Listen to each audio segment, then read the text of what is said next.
Olá, turma, tudo bom? Vamos prosseguir com a nossa aula de Lógica Computacional 2 e hoje nós vamos finalizar o assunto resolução na lógica de predicados. Nós já vimos nas aulas anteriores a resolução na lógica proposicional, que aí numa aula só nós conseguimos ver como que ela funciona, porque a lógica proposicional é simples o suficiente para a gente conseguir tratar de tudo o que é necessário para a resolução funcionar na lógica proposicional. Aí depois nós tivemos algumas aulas para aprendermos alguns elementos que eram necessários para a gente finalmente chegar na resolução na lógica de predicados. Nós vimos, primeiro, a forma prenex, né, que é uma forma de escrever a nossa fórmula da lógica de predicados, que era um primeiro passo necessário para a gente representar a nossa fórmula, né, na forma clausal. Depois, nós precisamos da escolemização, que era para eliminar os quantificadores existenciais e, com isso, finalmente conseguir representar nossa fórmula na forma clausal.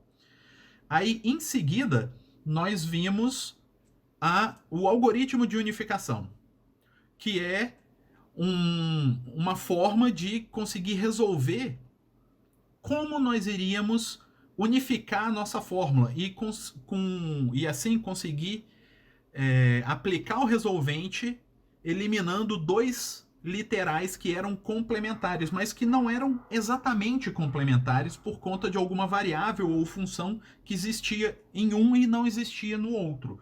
Com o algoritmo de unificação, nós conseguimos, de fato, igualar os dois literais e fazer com que eles ficassem complementares.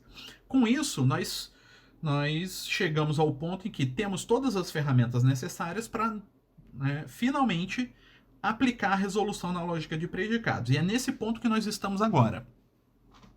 E, de posse de todos esses conhecimentos, nós podemos finalmente aplicar o resolvente em duas cláusulas da lógica de predicados. Então, para isso, nós vamos considerar que nós temos duas cláusulas na lógica de predicados. A cláusula C1, que tem os literais A1, A2, A3 até AN, sejam eles quantos forem.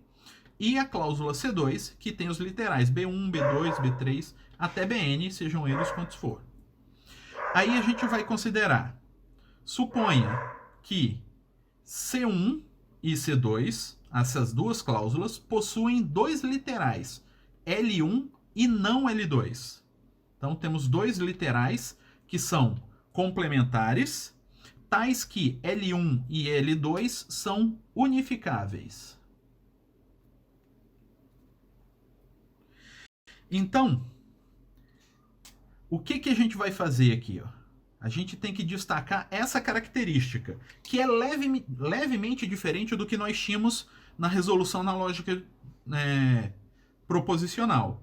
Lá na resolução na lógica proposicional, nós considerávamos que L1 e L2 eram complementares, então era exatamente uma negação do outro. Aqui, eles não são exatamente uma negação do outro, mas eles são quase a negação, de tal forma que L1 e L2 a gente consegue unificar, utilizando aquele algoritmo de unificação. Então, eles são quase complementares, apenas faltando a unificação, das duas expressões L1 e L2 para eles de fato serem complementares. Tá? Aí, seguindo, seja θ um unificador mais geral de L1 e L2. Isso, a gente aprendeu como descobrir quem é esse θ, o unificador mais geral de dois literais, lá no nosso algoritmo de unificação. Com isso, tendo duas cláusulas que têm dois literais que são unificáveis, e tendo o θ, que é o unificador mais geral que unifica esses dois literais, aí eu já consigo aplicar o resolvente de C1 e C2, que é denominado resolvente C1 e C2, e é definido por, o resolvente de C1 e C2 vai ser C1 θ menos L1 θ, esse é um conjunto, unido com o C2 θ menos o não L2 θ. Então, o que vai sobrar, eu vou acabar eliminando o L1 e o não L2 daqui. de forma similar com o que a gente fazia lá na resolução na lógica proposicional. Só que aqui a grande diferença é que o que vai sobrar, porque o L1 θ e o não L2 θ serão removidos desses conjuntos. O que vai sobrar é o C1 aplicado ao θ unido com o C2 aplicado ao θ, menos esses dois carinhas que a gente removeu. Então, quando a gente aplica a resolução, o unificador, né, o conjunto de unificação aqui, que é aplicado ao resolvente, ele permanece no meu resultado. Então, no meu resultado vai aparecer o que sobrou de C1 unificado, né, depois de aplicado esse unificador. E o que sobrou de C2 unificado também. Certo? Então, vamos ver com mais detalhes como é que vai ficar isso. Ó, vamos ver essas formas clausais, essas cláusulas. Então, tem o C1, que é P, F de X, Y, X, e não que A, Y, W1. E tem o C2, que é não P, Z, GZ, G de Z, W. Então, vamos primeiro ver como que ficaria o resolvente de C1, C2. Para aplicar o resolvente de C1, C2, a gente precisa das duas cláusulas, né? Nós temos aqui. Precisamos saber quem é L1 e não L2. Dois literais, né? Que um é negado, o outro não é negado, e que os literais, né? Excluindo a negação de um deles, eles são unificáveis. Então, aqui, ó, eu tenho um P ternário, e aqui eu tenho um não P ternário também. Então, talvez esses dois caras sejam unificáveis, né? Esse P com esse P. A gente só precisa descobrir quem é esse θ, que é o unificador mais geral de L1 e L2. E nós temos aqui, assim, para fins desse exemplo, nós já temos aqui o θ1, que é o unificador mais geral de C1, C2. Porque, ó, se a gente aplicar θ1 aqui e θ1 aqui também, esse P ele vai ficar igual nos dois, ó. No lugar do Z, a gente transforma em F de W, no lugar de Y é G de F de W, e no lugar de X a gente coloca W. Então, ó, X vira W, Y vira G de F de W e X vira W. Então vai ser P, F de W, G de F de W, W. E aqui vai ser P no lugar de Z, F de W, G no lugar de Z de F de W, W. Então, esse θ, essa transformação, ela unifica esses dois caras. Então, é o que a gente precisa aqui. Então, vamos ver como que vai ser o resultado desse C1, desse resolvente aplicado a C1, C2. Então, só escrevendo essa formulinha aqui de volta, ele vai ser, ó, C1 θ menos L1 θ unido com C2 θ menos não L2 θ. L1, no caso, é essa expressão aqui, né, do C1, e L2 é essa expressão aqui. Então, aqui vai ficar como resultado, ó, o L1 θ sumiu, então esse cara sumiu. Então vai sobrar nesse conjunto aqui esse cara, né, o Q, o não Q, aplicado a θ. Então vai ficar, ó, não Q de A, Y, W1 aplicado a θ. A θ1, no caso aqui, né? Aqui é θ1, que é o unificador mais geral. Esqueci de colocar. Aplicado a θ1. Daqui a pouco a gente faz, né? A aplicação da transformação aqui. Unido com C2 θ, C2 θ1, menos o não L de 2, que era o único que tinha aqui. Então, unido com um conjunto vazio. Então, vai sobrar só o primeiro conjunto aqui, né? Então, vai sobrar esse cara aplicado a θ. Então, vai ser, ó, não que de A não está transformado. Então, continua A. y vira f, não, y vira g de f de w. W1 não tem, então não tem ali, então ele continua, W1.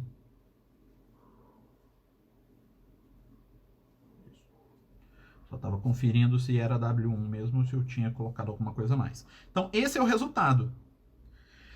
Então, lembra, quando eu apliquei a transformação para unificar os dois, o resultado, o que sobrou, também foi transformado. Então, o y que eu tinha aqui na minha cláusula 1, ele deixa de ser y e vira o g de f de w. Porque para unificar esse p com esse não p, eu tive que aplicar a transformação, e a transformação é aplicada na cláusula toda, não só na parte que eu quero que suma, não só nos complementares. Certo?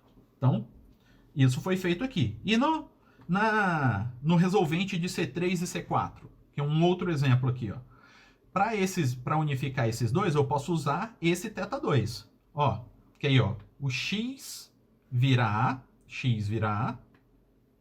f de g de f de A, continua, e C, aqui continua. Aí, se eu aplicar ele aqui também, ó, o A, que já estava unificado, f de g, w vira A, e W1 vira C. Então, ele unifica. Tá? Então, agora, sem fazer essa etapa do meio aqui, se bem que nessa daqui, tanto faz, né? Porque, ó, como que vai ser a resolução aqui? Esse Q e esse não Q vão sumir se eles conseguirem unificar. Como esse θ2 consegue unificar, sobra conjunto vazio. Tá? Então, essa é um exemplo. E para que a gente vai fazer isso? A gente vai fazer para tentar provar, fazer um desenvolvimento por resolução. Então, imagina que nós temos 3 cláusulas e a gente está querendo chegar na cláusula vazia, para provar que de onde a gente tirou essas cláusulas é uma tautologia. Então, nós vamos colocar, ó, cada cláusula numa linhazinha aqui, bonitinho. Aí agora a gente começa a aplicar a resolução. Então, eu vou tentar aplicar a resolução, ó, da cláusula 1 com a cláusula 2. Então, vai ser resolvente de 1 com 2. E eu tenho que colocar aqui qual é a transformação, o θ,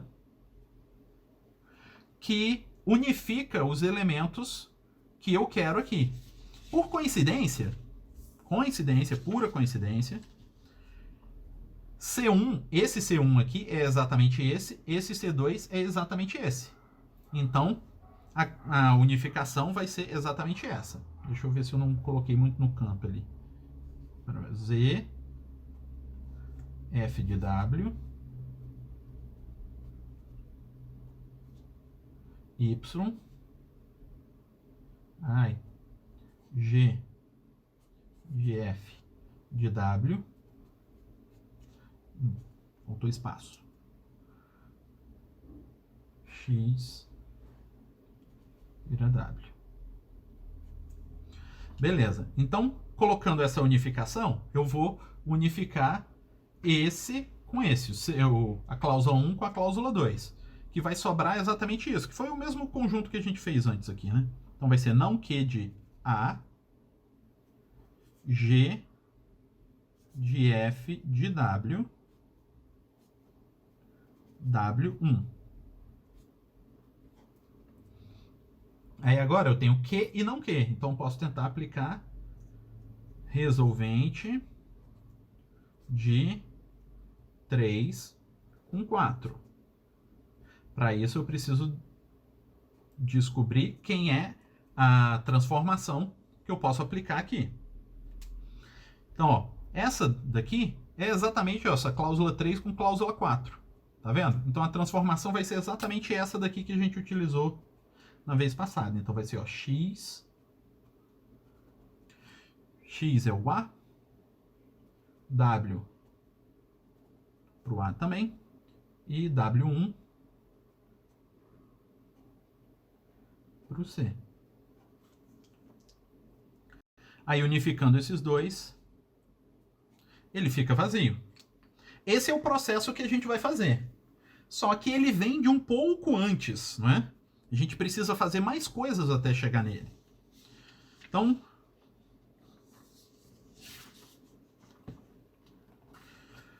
vamos ver o que a gente precisa fazer até chegar nesses caras. Então, vamos fazer esse exercício aqui, ó. Então, eu quero provar H. Então, agora a gente já está na resolução na lógica de predicados. Então, eu quero provar H. O que eu faço? Primeira coisa, eu escrevo não H.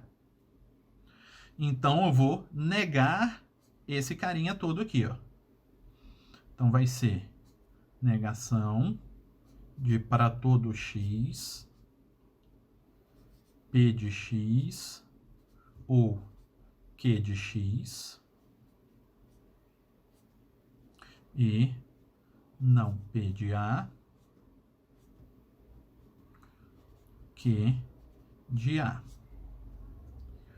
Então, deixa eu só conferir se eu estou todo certinho aqui. Abre e fecha, abre e fecha. Esse abre, esse fecha, abre e fecha. Tá, certinho. Então, eu cheguei no meu não H. Só que agora, eu preciso colocar esse cara na forma prenex, né? Então, para isso, eu preciso do algoritmo prenex. Folhinha que nós utilizamos lá umas 3 ou 4 aulas atrás. Então, algoritmo prenex. O que eu vou fazer? Eu vou transformar isso numa fórmula equivalente, só que todos os quantificadores estão no início.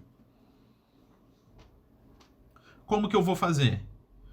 Vou substituir, primeiro, passo 1, substitui todas as subfórmulas se então por não A ou B. Então, vamos aqui, ó. Vai ser o não H1, tá? Só para mudar um nomezinho. Então, vai sobrar, vai mudar todos os se então. Então, vai ficar, ó, não de... Aqui dentro eu tinha um se então, era se isso, então isso. Então vai ser não o primeiro, não.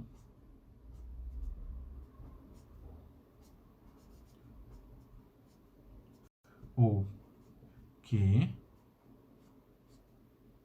e não P de A ou Q de A. Então fiz o primeiro.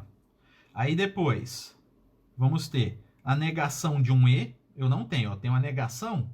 Ah, não, eu tenho a negação de um ou. Não tenho a negação de um E.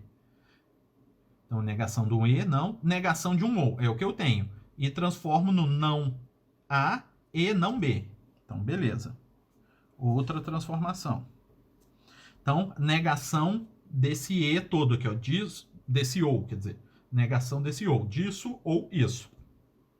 Então, esse não passa para dentro. Então, vai ficar não, não. Para todo x, p de x ou q de x e não p de a. O ou vira e, não q de a. Beleza. Aí agora as duplas negações somem. Então esse lado aqui, a esquerda que estava com dupla negação, vai sumir. Então o não H3 vai ser para todo x, p de x ou q de x e não p de a e não q de a.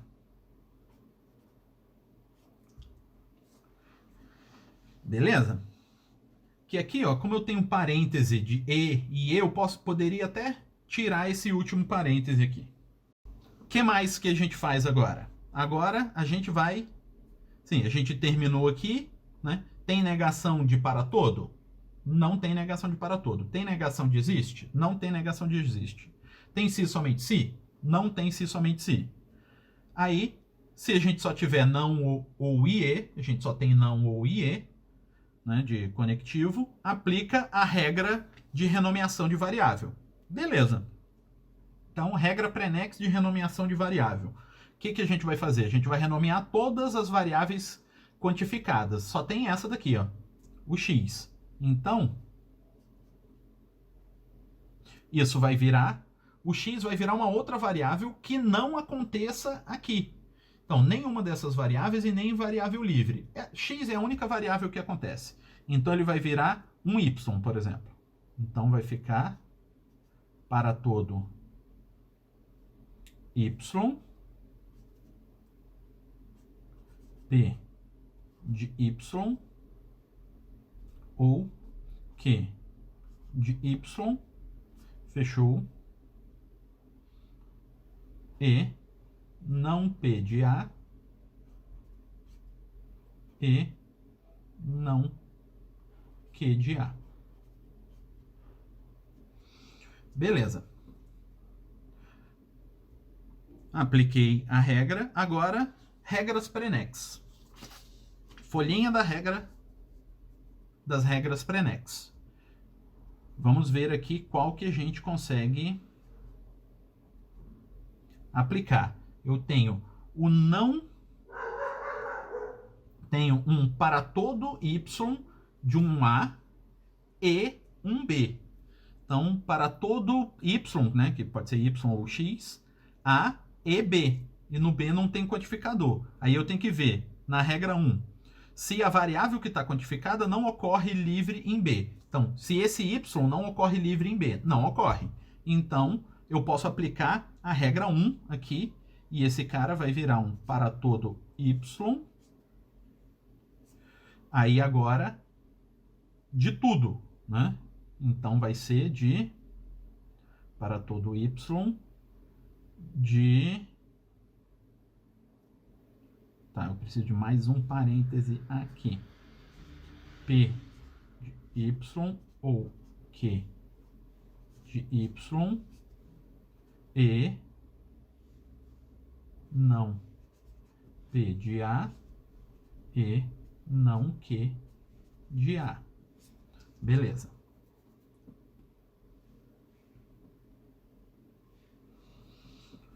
Pronto. Estamos aqui. E isso daqui já está preparado para a gente botar na forma clausal. Porque, ó, todas as variáveis estão quantificadas. Então, isso daqui é um para todo asterisco. E aqui nós temos, ó, conjunções, né? Então, isso e isso tudo aqui. Então, conjunções de disjunções. Então, estamos na forma normal conjuntiva, então a gente consegue colocar o nosso não H na forma clausal como sendo, ó, P de Y, Q de Y, isso é uma cláusula. Outra cláusula, não P de A, e outra cláusula, não Q de A. Fechou. Então, ó, primeira cláusula, que é essa parte aqui. Segunda cláusula. E terceira cláusula, que é essa daqui. Então, temos as nossas três cláusulas. Então, agora a gente consegue começar a aplicar o resolvente. Que então vai ser, ó, na cláusula 1 vai ser P de Y, Q de Y. Aí na segunda, não P de A.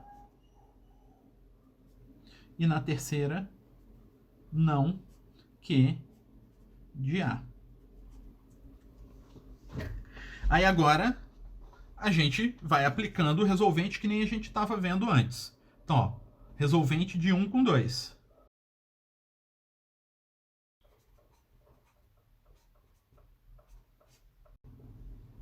Resolvente de 1 com 2. Como que isso vai ser?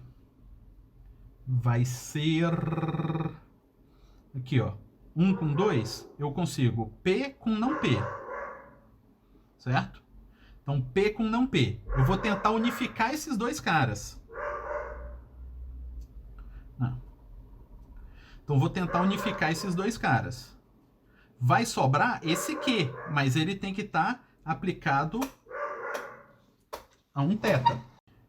Então, aplicar o resolvente do 1 com 2, só que eu tenho que descobrir quem é esse θ. E para descobrir quem é esse θ, eu preciso aplicar o algoritmo de unificação. Então, eu tenho que descobrir quem é esse θ aqui. Como é que eu faço para descobrir quem é o unificador mais geral desses dois? Então, primeiro, eu faço K igual a 0 e o θ0 igual a vazio. Então, K igual a 0 e θ0 igual a vazio. O módulo de Sθ0 é igual a 1? Não, porque a gente está começando, o θ ainda é vazio. Caso contrário, determine o conjunto de diferenças dk. Então, a gente vai ver aqui o conjunto de diferenças d0, que é py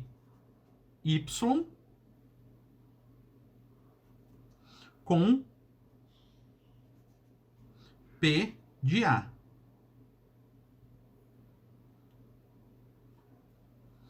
São os dois caras,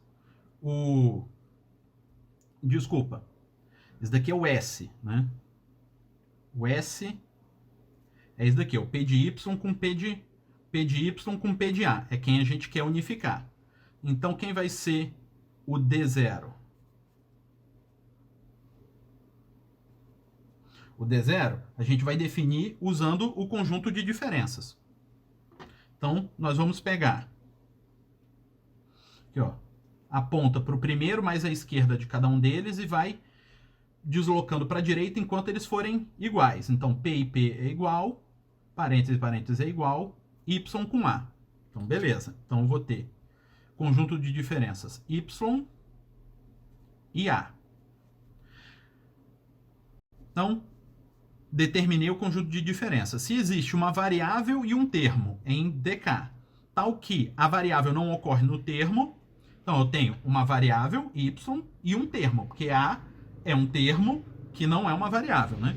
Então, e a variável não ocorre no termo. Então, ó, a variável y não ocorre no termo a. Beleza. Então, eu vou fazer a minha transformação θ1 como sendo θ0, que é vazio, né? Então, a composição vai ficar trivial aqui, que é a variável recebe o termo. Então, vai ser y recebe a. Aí a gente vai ver, sim, volta, vai para o passo 2. A gente vai ver se esse já unifica.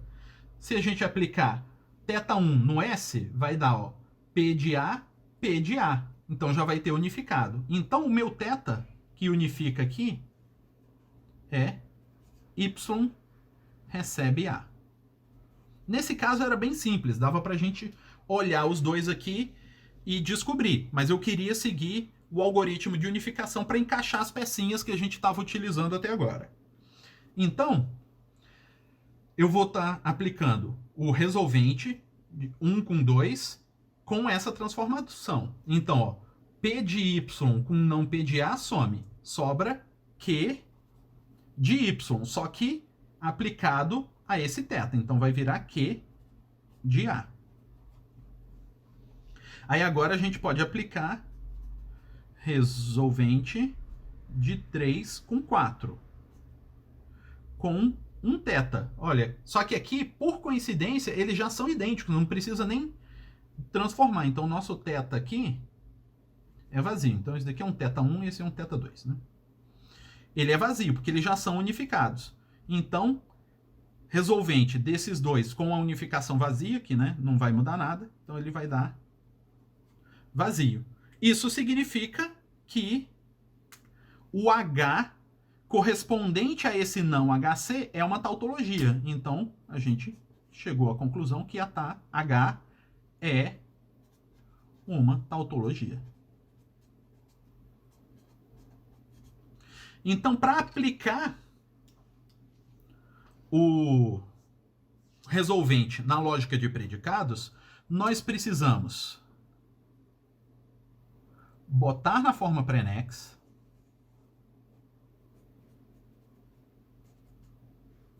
precisamos escolemizar, que nesse caso não foi necessário porque não tinha quantificador existencial. Precisamos botar na forma clausal,